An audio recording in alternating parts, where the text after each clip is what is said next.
Incremental has produced a suite of pre-packaged demos tailored to real-life scenarios from within the financial services industry. Today's demo is an overview of the B2B onboarding portal. The accelerator is based on real client engagements. In the demo today, there's two personas.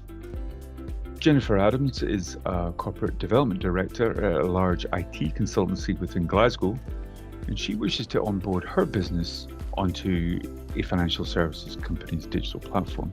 Colette Rogers works for that financial services institution and needs to perform necessary checks once the application is received to make sure appropriate due diligence is performed.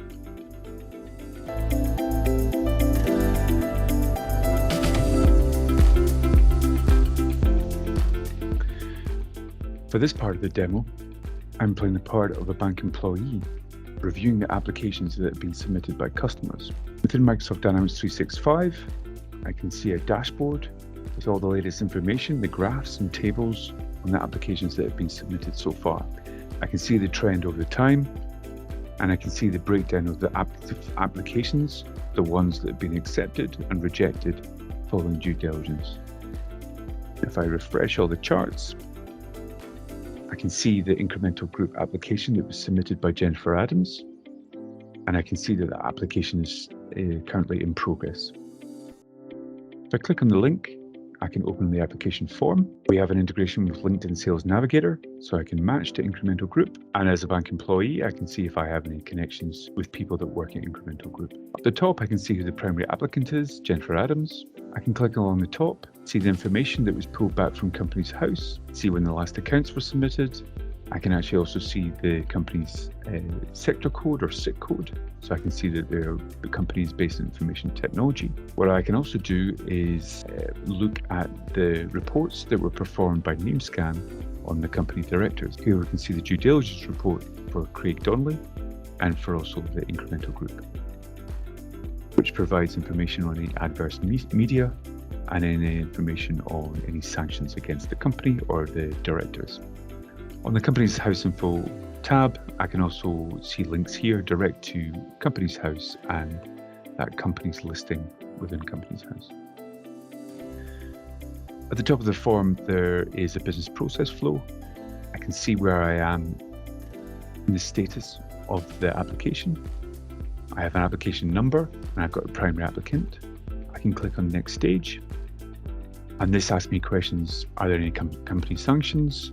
Does the company reside in a compliant country? Yes, it does. Can I accept or reject this?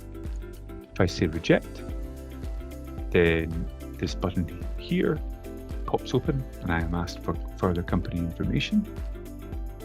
Whereas if I go back here and accept information, I click next stage, and this asks me to put in my user information to show that I have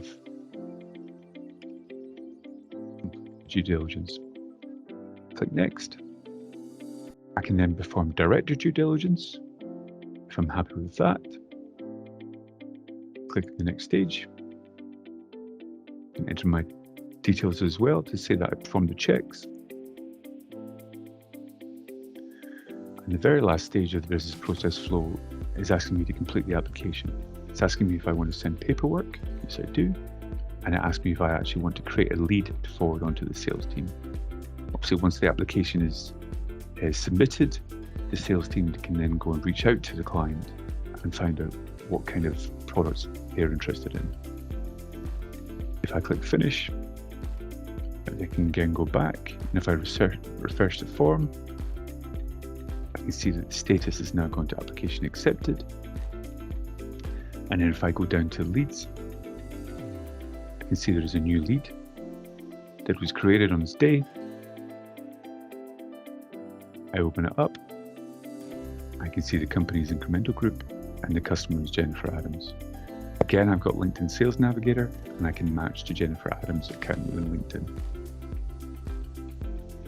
This lead then lets the sales team track any interactions with Jennifer Adams as we build out the opportunity.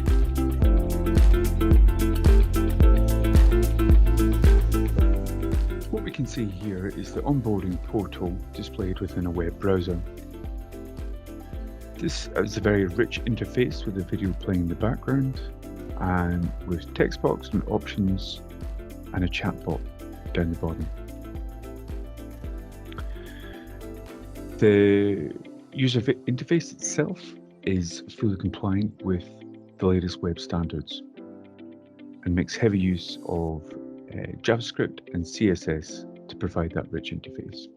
In the scenario here, a business banking customer can come and click on the New Application tab. A form opens, asks them what type of business they are. You can say they are a limited company.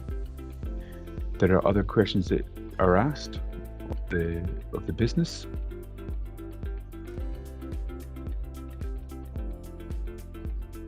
And then we can click Next to the second page in the wizard. Here, Jennifer Adams enters her name, her date of birth, her citizenship, and her email address.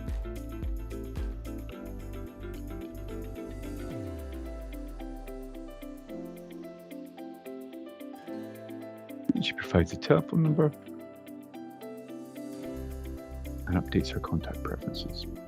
On the third page in the wizard, Portal is asking to enter the organization's company number, the industry sector, and then whether a license is required to run the business. 150 people within the business. Using that company number, the portal makes a call out to company's house to return information from that web service. What we see here is the company name number has been resolved to the company name. Portal has pulled back the register address and business address, and then also information on the 3 company directors. From here, we can actually update member details. So we can add in an email address, or if we wanted, we could upload documents here, such as the director's passport. We can then submit that application. The application form is completed, and the applicant is informed that the bank will be in touch with them soon.